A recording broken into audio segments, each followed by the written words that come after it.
Greetings YouTube, the author Mark Simmons here, back for my 18th instalment of my readings from the Psionic Powers Trilogy.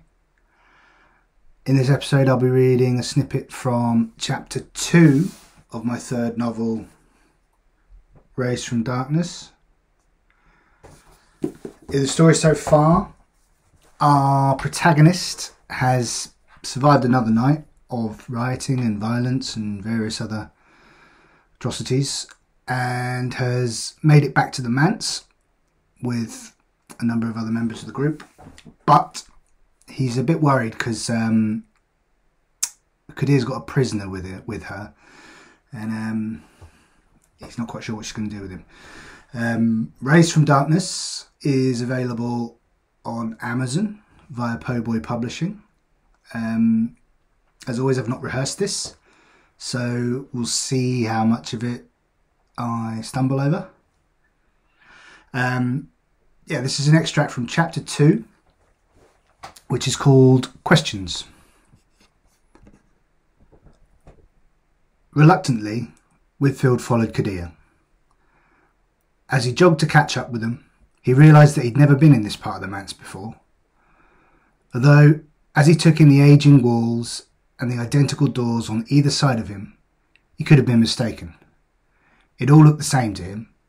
It may have been here before, but no matter how many times he walked through the Manse's corridors, he could not seem to grasp where he was or in which direction he was going. Kadiya had led them down the right passageway away from the reception area, and he was sure that he'd never ventured in that direction. Even if it was a new path for him, it still looked the same as all the others. He could spend 100 years walking these halls and never get to grips with its layout. It was another reason that the place made him so ill at ease. Kadiya stopped at the end of the corridor, and Whitfield slowed down as he caught up with them. She pushed her detainee against the wall next to a door to her right. It looked out of place to the rest. All the others were formulaic in their appearance, and on more than one occasion had made Whitfield think of a hotel. But this one was different in a number of ways. For a start, it was a different height to the others. They were the typical 2-metre high doors, but this one was maybe a third of the size, and it appeared that the frame of the door was not straight. It was slanting to the left slightly. But strangest of all, it had a lock on the outside that slid across the whole front of the door. Is this some kind of cell? Kadiya pulled the handle of the latch with her free hand, and the door slowly started to open inwards. She looked at Whitfield and Esther. "I want those drunk before you come in," she said. Then she pushed the young man ahead of her, ducking under the low frame after him. Esther looked unsure what was happening, and she took a step back from the doorway.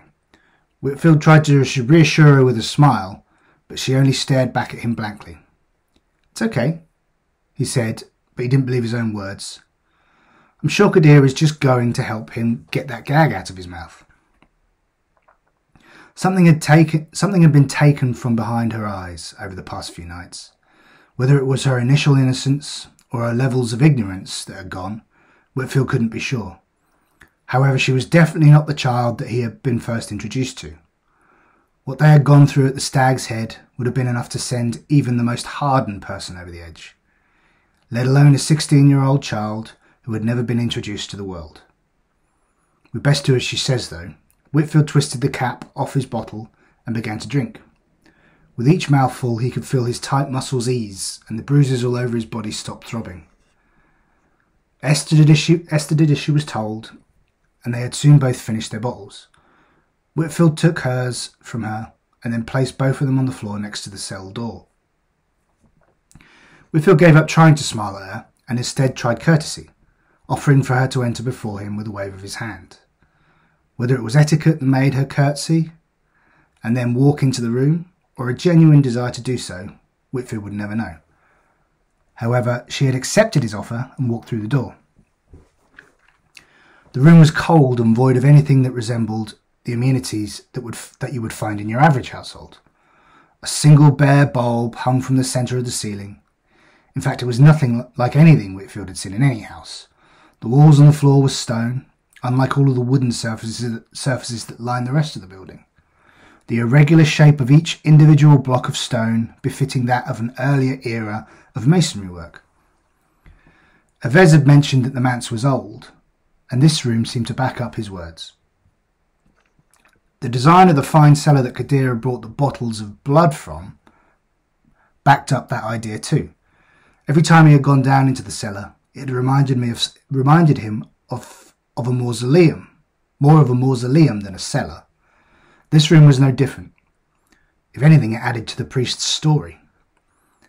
A flight of 4 steps led down the side wall of the room. Kadiya pushed the young man forward. The shove on his back made him lose his balance, and he fell down the small flight. Landing on his knees, another quiet moan sounded out from him. "Take it easy on the guy," Whitfield pleaded, his dialogue slipping into their native tongue. "I told you to speak English in front of Miss Yorkton," she replied in Portuguese. She walked forward and picked up the young man.